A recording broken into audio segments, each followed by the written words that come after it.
Hello and welcome to the Equestrian Mums Club podcast. We're your hosts, Katie Allen Clark and Sophie Conway, avid equestrians and recent first-time mums. Join us and a herd of other guests as we discuss the wild ride of parenthood and horse care together. Now it's time to take up the reins and walk on into our next episode.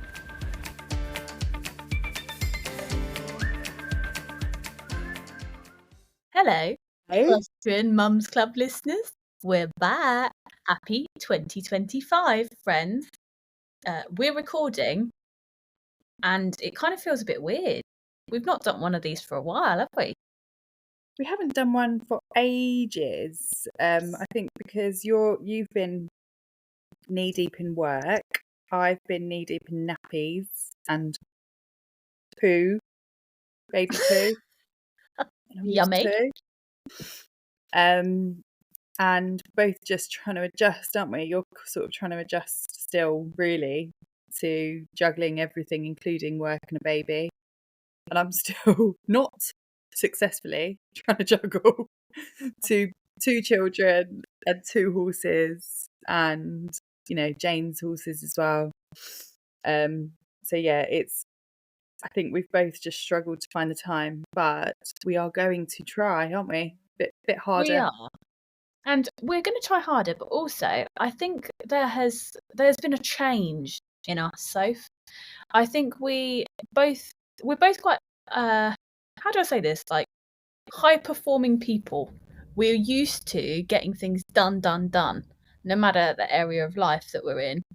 And I think both of us have just over the last couple of months had to say, there's only so much you can do. This is actually the subject of my life at the moment, Katie, and we talked about this the other day, didn't we, on the phone? But like I'm very much a yes person. And I'm very much and I say yes to too much. But you can only say yes to so much because you only have so many hands, so many hours in a day. And I've really just got to the point in life where if I can't do something, I can say yes to it, but it won't get done. So I've got to start saying I don't have the capacity to do this. It's really hard to change habits of a lifetime like that, isn't it? And to be honest, though, I mean, I said yes, I'm a yes person, but actually at work, people probably argue that no, I'm a no person. But again, it's because Peter says no.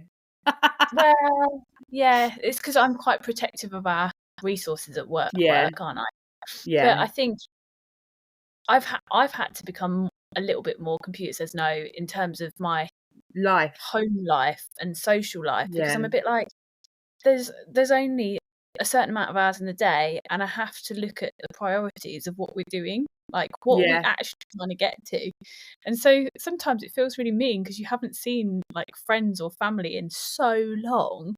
Yeah, but I haven't Katie, I haven't been home since I've had Ruby to see my family and friends. So she's 3 months, which I went home with Olive when she was 3 weeks to see everybody. So most of my friends and family have never met Ruby. You also were a massive overachiever when you had Olive, in the fact that literally as soon as you exited the hospital, you took her to see bloody Santa. Like, I know, that was the biggest mistake I ever made in my life. I don't know why, but before I had Olive, I just assumed that they come out and just start walking around and talking to everybody and enjoying stuff. Yeah, but actually they're not. They come out as potatoes and they don't know what's going on, and they get ill. Take them out. So yeah, not this time round. But something that you actually just said previously, which is that we're both quite high performing individuals, really made me giggle inside, because just this morning I've walked into 3 separate rooms and not known why I'm in that room. And then looked around the room and thought, why did I come in here? On three times. Went upstairs, and then I remembered that I went upstairs to go for a wee. So I went for a wee, and then I came back downstairs to get something and forgot what I'd got. Completely forgot what I'd come in there for. And then came in here to obviously get the laptop ready, but I forgot before I got here why I was coming in here. So I think I'm potentially at the lowest performing I've ever been in my life. Again, I kind of feel like that's just an adjustment period, isn't it? And although I did say this to someone the other day, that was it, Mel Newman, our lovely friend Mel Newman, who we've also had on the podcast, just saying. I said to her, I just don't feel like my brain's plugged in anymore. Yeah. And she said to me, mate, it doesn't get better. No. And her little boy's sick. But it is a thing, isn't it? Because obviously when you have a baby, your brain, they become your priority, and you have to, and it's not just you obviously know this now as Rafe gets older. It's not just the fact that you need to feed and they need to sleep and they need a routine and they need their nappy changing and blah blah blah.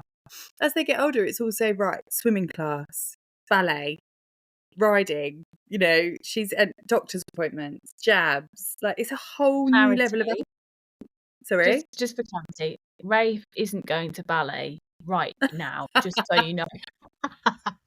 I think Rafe and Ruby might be in the same crew with that. To be fair, she might be doing rugby with Rafe at this point. If he wants to do ballet, he's more than welcome, but I just don't really feel like he's the right shape or temperament. She is in 6 to 9 months. Stop. And she's 3 months. She will not stop growing outwards and upwards. Like, she's just ginormous. I don't know. Anyway, and me and Alex have both got terrible backaches. Welcome to my world. Simon put his back out again, lifting Rafe out of the cot. And I just have to laugh a little bit because, I mean, it's not nice to laugh at your partner's distress, but he just doesn't realise how strong you get from holding this child all day. Yeah, I know.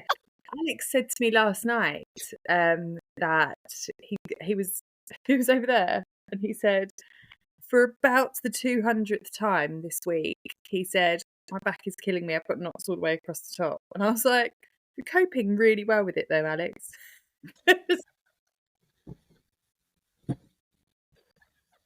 Yeah, you're doing great. Well done. You're doing really, really well. Congratulations. I know you've got a backache now. Oh, isn't it just? Simon's on dry January at the moment, and every day he's like, I've done 10 days. I'm like, are you an alcoholic? Like, why do you need a medal? Alex is doing dry January as well. I never realised quite how boring he was. Honestly, it gets dull, doesn't it? It's so boring. Oh. I am also doing dry January, apart from have drunk. So kind of a moist January. I'm doing like a wet wipe January. Because I sort of thought, wow, I didn't drink. There's been 18 months in the last 3 years where I haven't drunk. So I will do dry January, but if I'm that desperate for a wine, I will have one.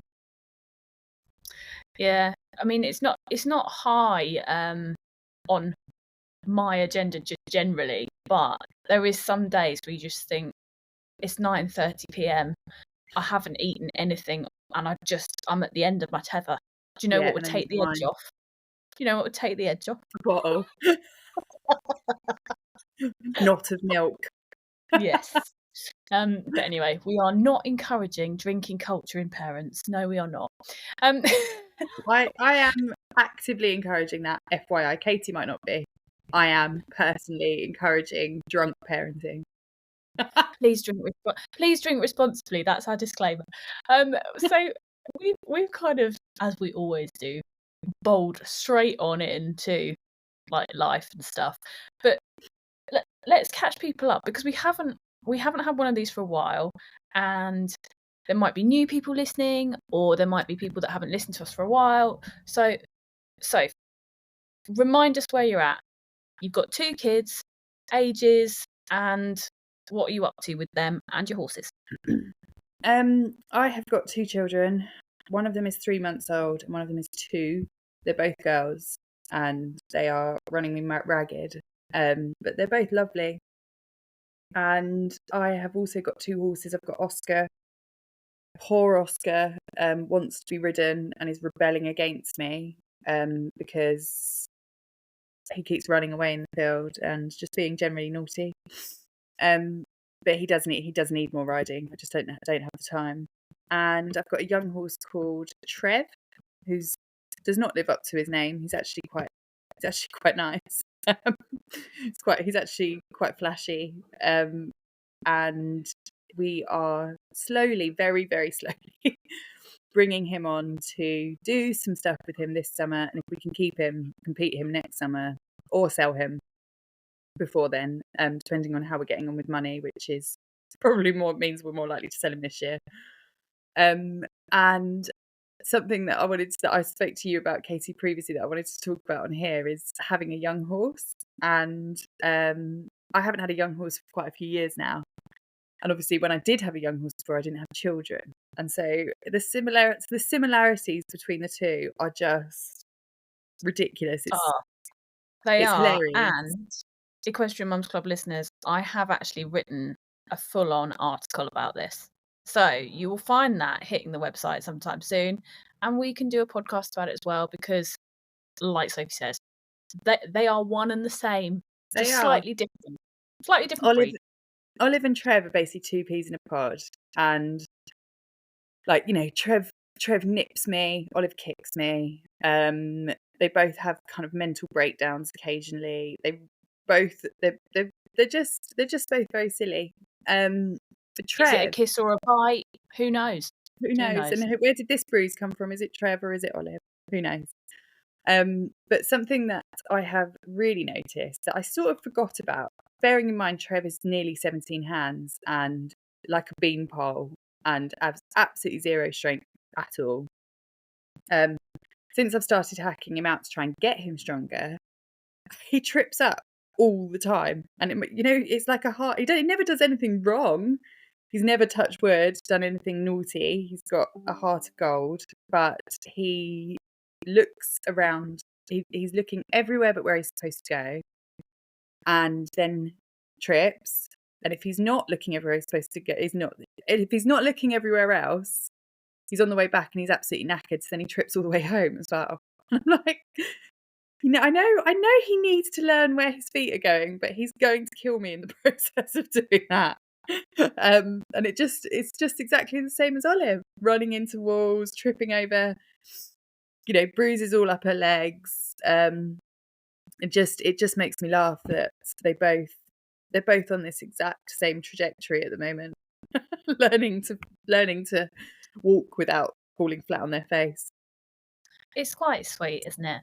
I think it's given me patience for both sides of the coin, actually. A lot more than I had, I think. But I mean, Simon might disagree with me. Well, what I find quite hard, like difficult, is that Trev needs a lot of time, and so when I can't just jump on and go for a really quick hack around the block, because it takes forever for a start, because he's not forward on the way out or back. We're working on getting him more forward. We have to he has to take his time going down a hill. He just needs more time spent with him, which is in very short supply, isn't it, when you've got kids? Well, it's the same with your kids though as well. It's like when they're learning to eat. Oh my goodness, when you are trying to teach them to use like cutlery or trying to, how to scoop up food, it drives me insane. And my poor little ADHD brain, I am like searching for the thing that will give me like the dopamine hit. I can't actually watch him eat. It makes me so angry. So there's some times where I'm just like, Simon, I'm going to have to tag you in. Like, I just can't deal with this. Like, it's actually Olive, you'd hate watching Olive eat, because after a while she gets bored. She just starts shoveling it in with her hands, but she also starts shoveling in her drink with her hands.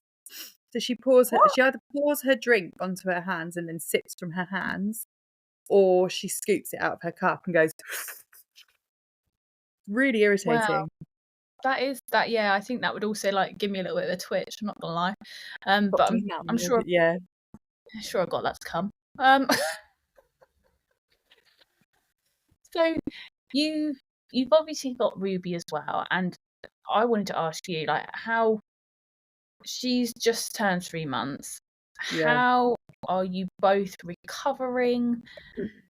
You obviously got on the horse again quite quickly. Like, what's the sitch?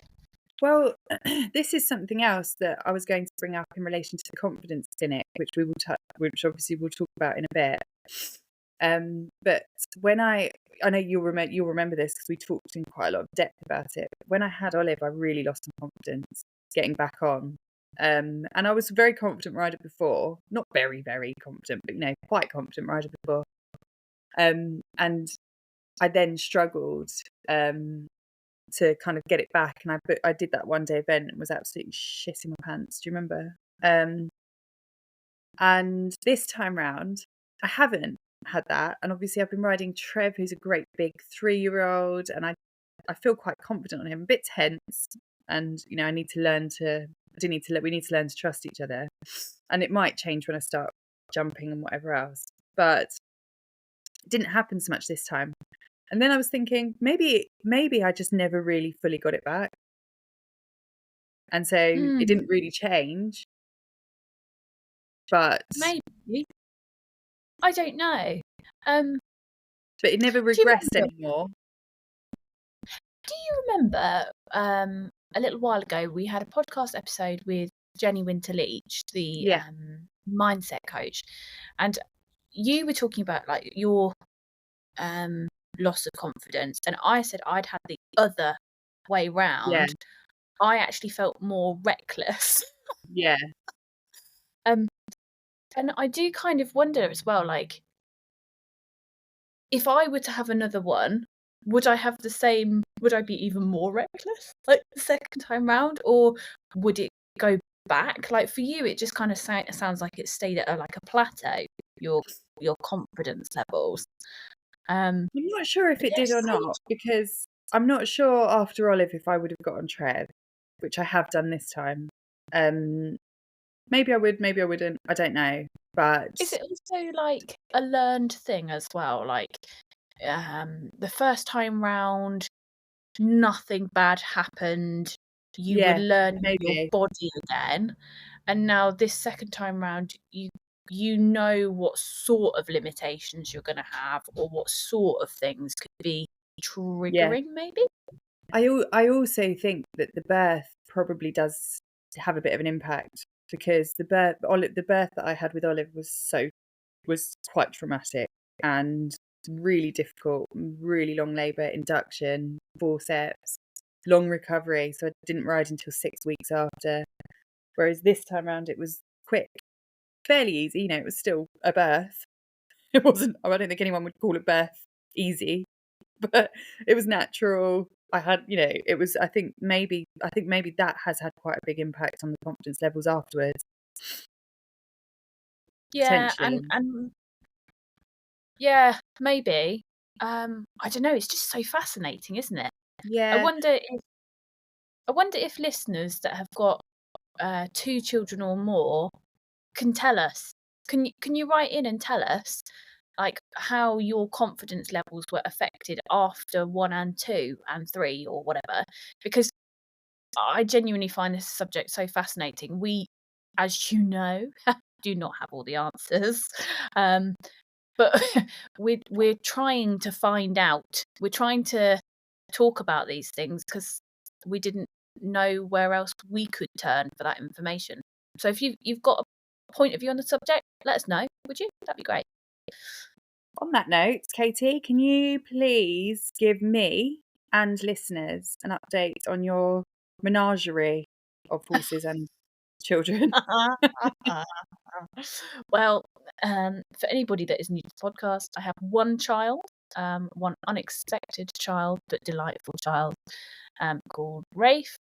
He, get this, is about to turn 18 months, and I really don't know where that time has gone. we started the idea for this community and podcast when he was just 6 weeks old.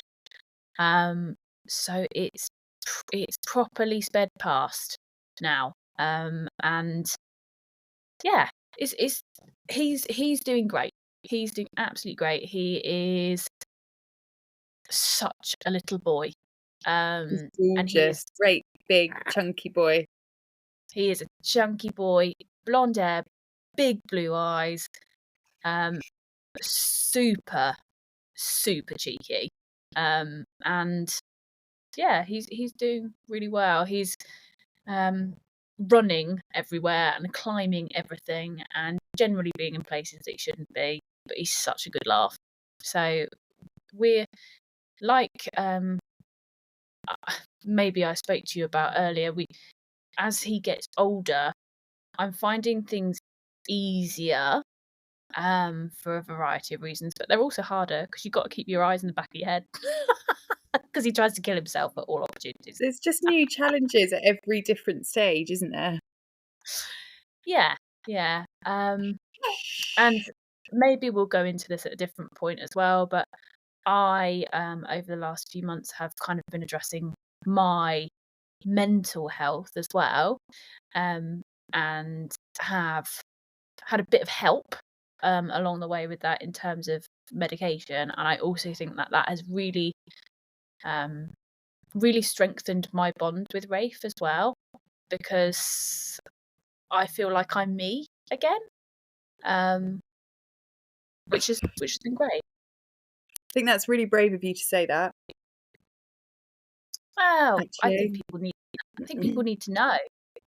It's not You're all not sunshine and rainbows, is it? No, it really isn't. And obviously you as my friend know, I guess, the real peaks and troughs. And I guess listeners do to some extent, but because we've not done one of these in a while, there hasn't been that kind of like magnifying glass on it, I guess. But sometimes it's hard. I definitely struggled more mentally this time round with this baby. Not because of her. She has been a bit more complicated than Olive was, I think. But I mean, I've spoken to you a few times on the phone, and I'm in just an absolute having a crying meltdown. And so both of us, I think, have had ups and downs in this whole journey, haven't we? Yeah, it's seasons, isn't it? But when you're in it as a parent, it can be so intense and so overwhelming and really isolating. Really isolating. I've felt that more this time. I've definitely felt a bit more isolated this time. Maybe it's got something to do with the fact that I haven't been home yet. I've had family up here, and every time I see them, it gives you a boost. And every time you see a friend, it gives you a boost. And like even just us talking on here, I really, as a person, my personality really craves connection with friends and family. And so if I am feeling down, that gives me that energy to sort of carry on and keep going. Yeah. I think a lot of us are like that, though. I think, I've always said on here and to you, really shockingly, I don't count myself as an extrovert because I don't recharge from, groups of people and that sort of stuff. But actually, when I see friends and family, it's just that moment that just sort of lifts you out of the quagmire of where you were. Yeah. And I actually just didn't feel over the last couple of months that I could lift myself out of that, so I had to reach out for a little bit more help. And I would kind of encourage people that might be worrying about this sort of stuff, please see somebody. Yeah. You're not troubling anyone. You're not a burden for asking for help. Do it. Because you don't need to live your life struggling along the way. You don't. Which I know that's a bit deep and meaningful, isn't it? It was, a bit deep for our first pod back. You haven't actually given us any update on the ponies. Yeah, so I don't know. Can't quite remember what I've said. Nothing. So people may remember that I put my mare Lottie, who's she's 11-year-old Irish Giraffe, and she's massive. She's humongous. But she's the goodest girl ever. I put her out on loan towards October of last year because she needed more exercise than I was able to give her at the time. And not because she was doing anything naughty, but she needs to stay in better condition than she was. And really sadly, that came to an end, just for a variety of reasons. And I picked her up before Christmas, literally 3 days before Christmas. And she's currently at home with a friend's pony, who's actually in foal. Her name's Lola. She's very, very spicy, Welsh section B. But they look like little and large because they're both chestnut with white feet and big blaze. So they look hilarious together. I'm getting to ride Lottie a little bit more now, and I've boxed her out a few times to different places, which is exciting because I bought a lorry, a little 3.5 ton lorry at the end of last year, much to my husband's disgust, but I did it because I wanted to take my horse out. And yeah, Lottie's doing really well. She's just so quiet as a person, but she's really sensitive, so a different ride than maybe people expect from a drafty type, but she's good fun. And then I've got the 2 yearlings at the moment who are currently just out on grazing. One will be 2 in May, the patchy one called Tucker, and one is a dun called Duke, and he was 1 in September, so he's a little bit younger. I measured them both last weekend. They're 15.3, and I'm so excited because that is exactly what I want. Keep growing, boys. Keep growing. Yeah. I wouldn't. I'd be putting them in a little sack to stop them growing. I'd be like, stop now. I'm tiny. It does also explain my previous hay bill. Yeah. But I'm. Oh my God, Trev, I've never known a horse eat so much. He is ginormous. And obviously I'm trying not to feed him too much because I don't want to get bucked off. He's huge. He's far too big for me. Like, at some point I'm going to be overhorsed on him. Oh, I mean, I live my life like that, but I've kind of got my theory that I've got a lot of weight behind me. So if you've got to go somewhere, you've at least got to take me with you. You're coming. Unlucky. But no, I think I'm starting to think that I might need to consolidate my horse numbers, because I also have the Shetland Denny out with a friend at the moment still. So I may look to sell one of the yearlings, but it won't be the dun because No, I knew that. I'm quite attached to him. He's a good mixture of smart but dense, like he's not a complete idiot. He's just a goofy personality, and I really like that. That's like Trev. It's a bit of an idiot, but has a brain in there somewhere, I think. Yeah, rattling around that one little brain cell. We haven't found it yet. Definitely there.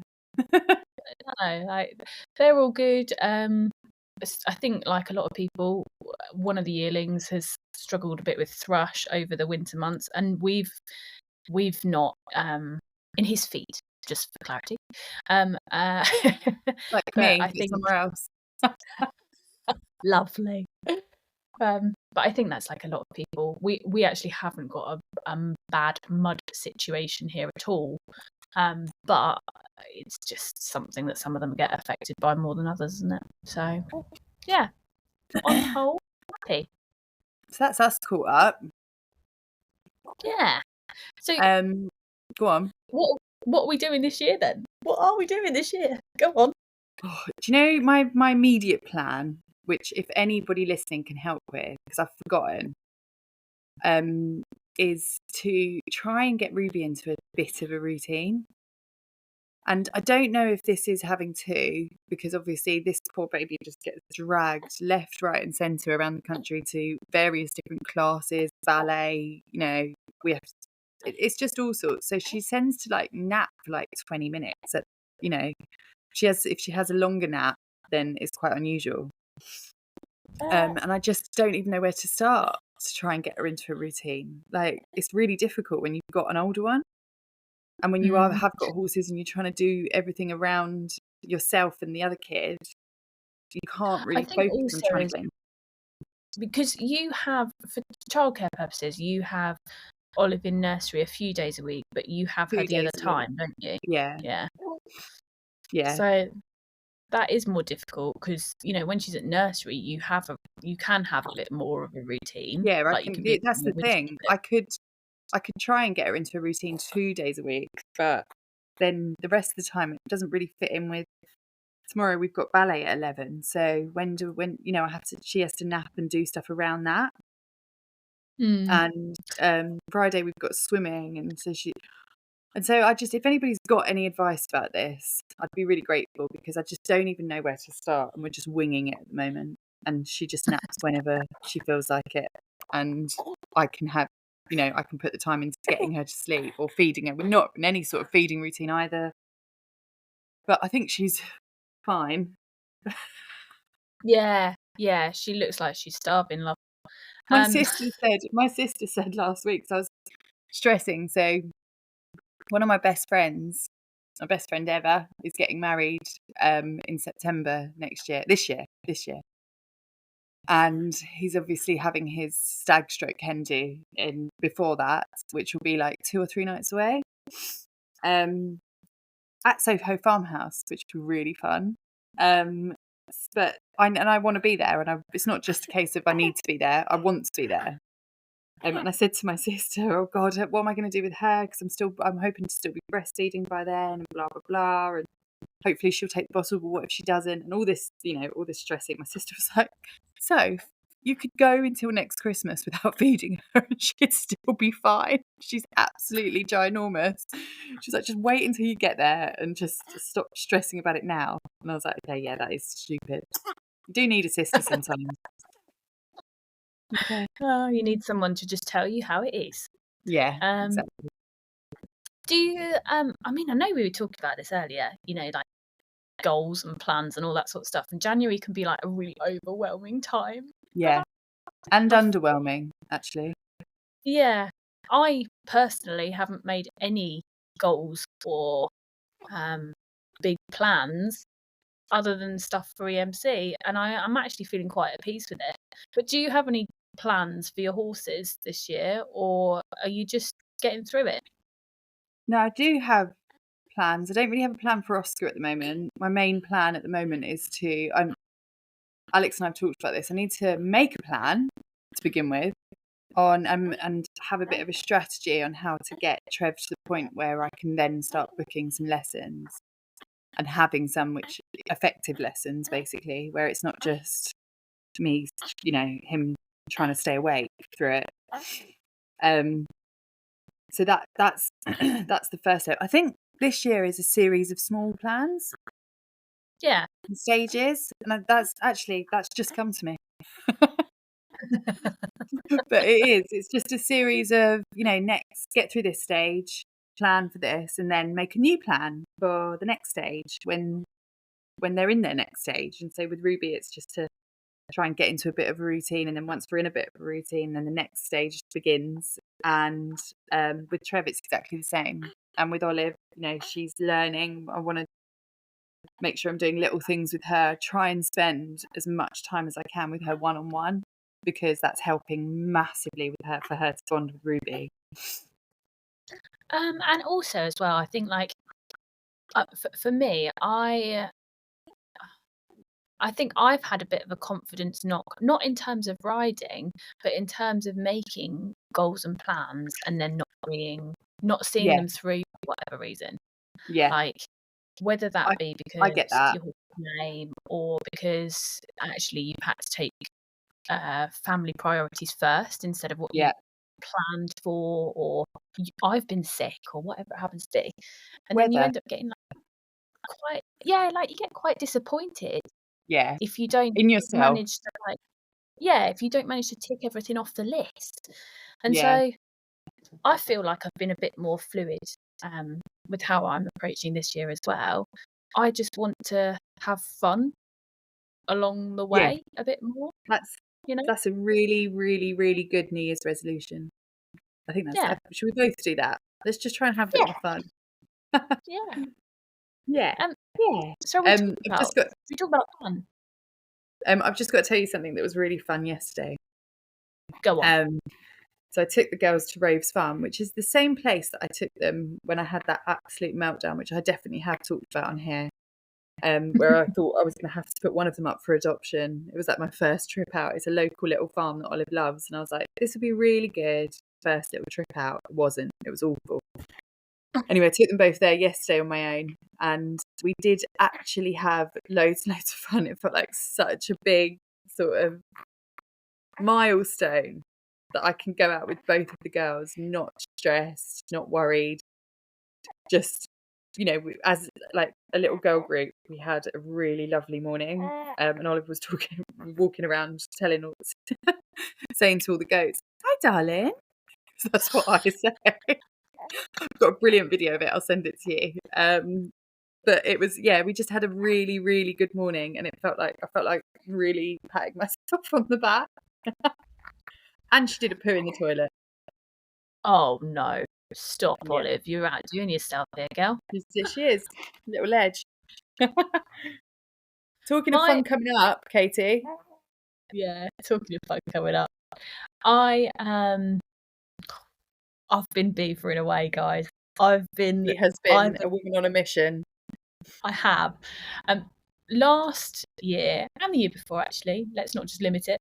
When we've been connecting with people, we always want to know what is getting people, I guess, stuck or down, or what your challenges are. And we've had loads of people telling us that one of their biggest challenges is confidence, whether that be riding, whether that be on the ground with their horse after having a baby, or even through pregnancy. And I think a lot of that is confidence with the situation. You've got to look after your horse and yourself, but a lot of that is also I guess you're doubting your decision making. So anyway, we thought we would put on an event to address that, because it also gives us a little bit of an excuse to actually meet some of you and have some fun, because that's a core resolution, isn't it?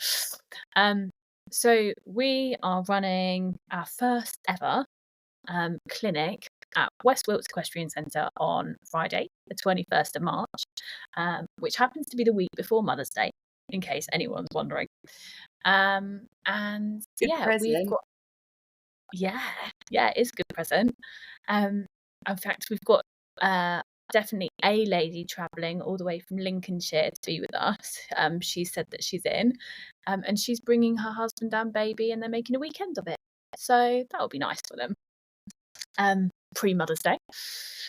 But we're planning for different sorts of sessions on the day. So a ridden session, a groundwork session. We've got the wonderful Jenny Winter-Leach coming to do a confidence and mindset session as well. We've also got potentially some body confidence type sessions. I'm going to leave that as a bit of a teaser, because I don't want to give too much away. But then we've got a really yummy lunch from a local deli. We've got goodie bags, we've got a raffle, and of course, I have failed to mention a huge pull point is childcare. We've also got a team of qualified nannies on site to take our littles away from us and entertain them while we're doing the things that we love. But it also means that we don't have to organise childcare. If you want to come to this event, you can bring them with you. So I'm just really excited. Which is, Katie, what I'm going to have to do. Yeah. So, we're all in the same boat here, girls. But I'm genuinely really excited to see if we can help people out, as well as giving them a bit of community and fun along the way. So, You know what I'm yeah, excited about? What go I'm on. really, really excited about is having a laugh with some Yeah. like-minded mums, who are also, you know, I was thinking about this morning, but when people listen, you know, we hear from people all over the place, and people listen when they're mucking out. Some people listen to us because they gave up the horses when they had kids and they haven't got them anymore, and they just want that, you know, that connection back to the horses and to hear if it's worth it. It's not. um, um, people that are, you know, we're just all in the same boat, whether you've got millions and millions of pounds or not a pot to piss in, and you're fighting every day to pay for them as well as do them and ride, and there's just, we are all the same, one and the same, really. And it would just be so nice to Yeah. have a really good catch up, see how everybody else is coping, see how we all do it, and feel a bit together. Yeah, I think it really is. When we started this as an online community, like on the socials and on web and on the podcast, we just we know that this buoys people like remotely, but what beats actually the in-person side of things? Yeah. Nothing. Like, to be able to reach out to people and give them an actual hug and understand who they are, it's important. So yeah, we are hopefully, all being well, and I don't mess up anything on my show secretary or my riding life, launching ticket sales next week. We'll obviously do a post and announce all of that, and coaches and pricing on that as soon as it's ready.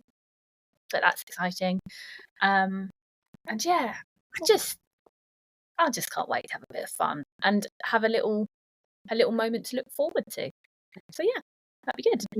Can I just take this opportunity as well to say that this is all off Katie. I don't know how she's done it with working so much. I am on mat leave, but I've actually needed mat leave this time because I wouldn't be able to work if you pay me £1 million a day. But yeah, it's all on. Oh, sorry. Nice, you, Ruby. Katie's basically single-handedly done this herself, which is unbelievable. And I will obviously be there to support as much as possible and do whatever I can in the lead up. But I think, thank you, Katie, for doing this for all of us. And if it's crap, then it's all Katie. If it's really good, then some me. Yeah, I was going to say no pressure. Thanks for that. Put it all on my shoulders. It's too terrible. No, I'm saying thank you, not try to pass it. Yeah. I just want to address as well, we've had a couple of people say they would really like to come, but obviously it's too far for them to travel, or they don't want to bring a horse, whatever.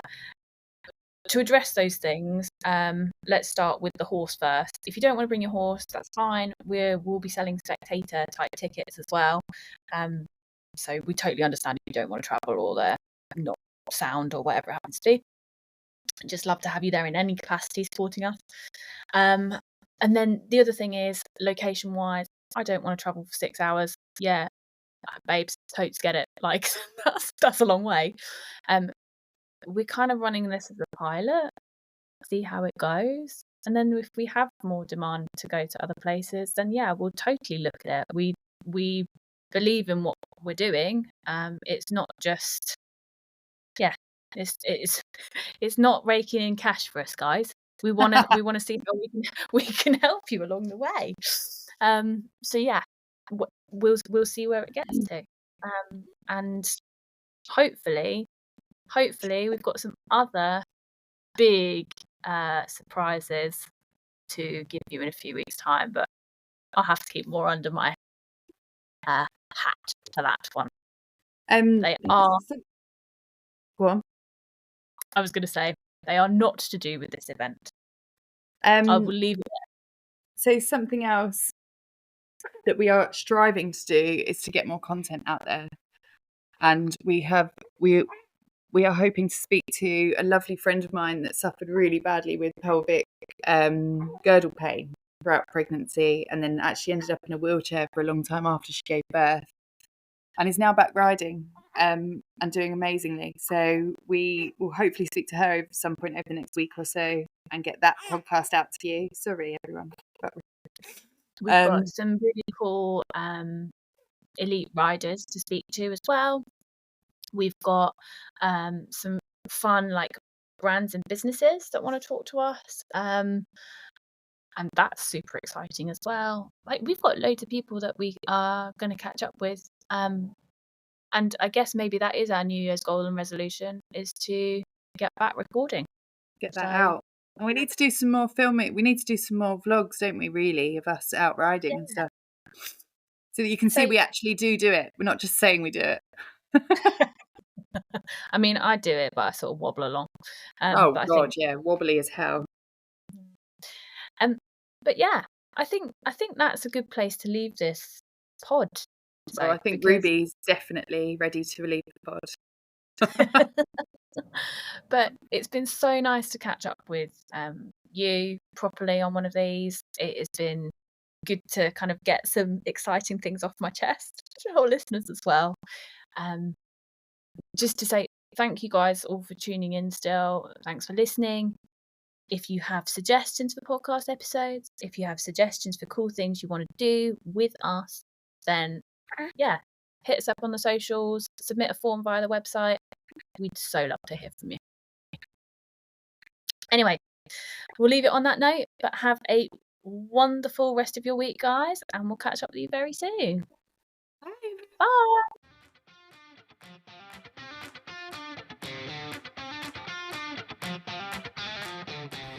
Thanks for listening to another episode from the Equestrian Mums Club.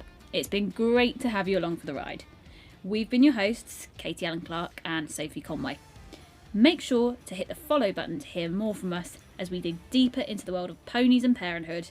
And until next time, stay smiling, safe, and stay sane.